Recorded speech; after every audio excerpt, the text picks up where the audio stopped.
There's somebody, I forget the name of the guy who takes really good pictures. Jeff. Grell. Grell, right. Grell. Those were just awesome. So that storm, that was a category, it's a category 2. Just because it was widespread. That's the same storm that actually caused that airline to run off the runway in Chicago. Very potent shortwave.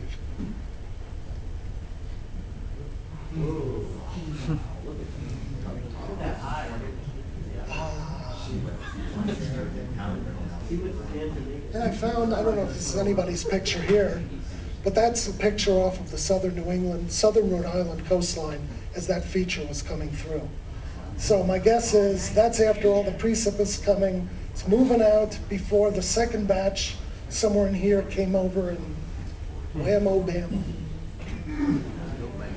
That's a technical term. And it starts, it's very fast. At this point, it had a half foot in New York, and then it just sort of moved up to the northeast. Kind of ordinary, just little damming wedge, nice coastal front. I remember Boston, I don't think you were supposed to change it to rain that quickly, but you did. Strong southeasterly wind, very strong boundary. Nothing that unusual.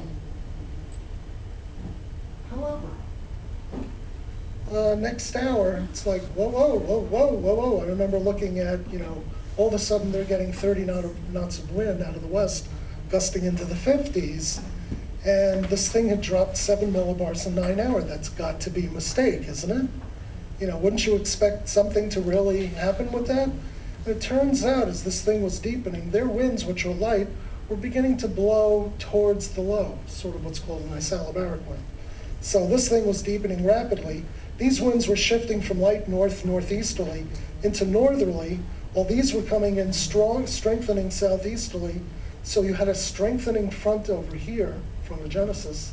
And within the hour, there's still a really nice band of snow to the north and west.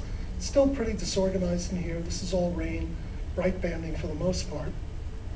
So this is 17Z.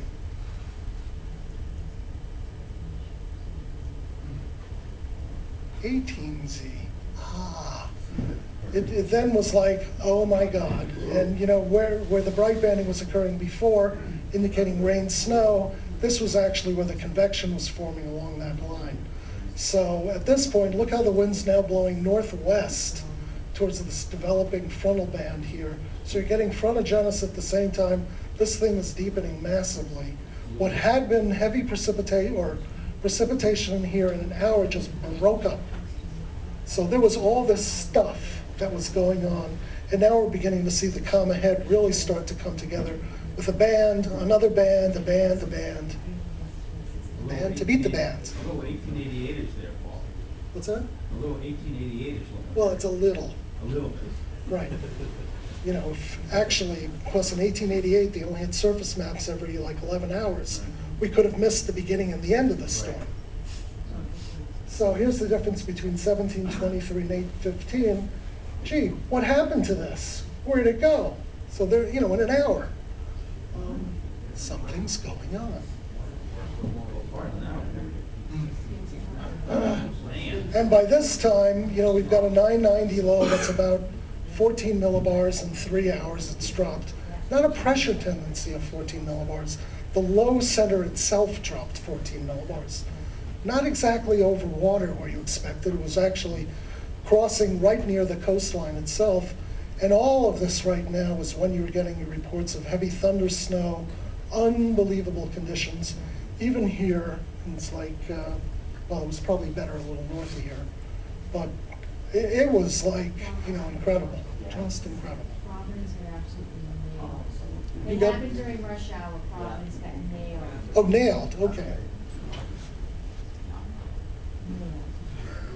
No. As in- You're supposed to say hammered. Hammered.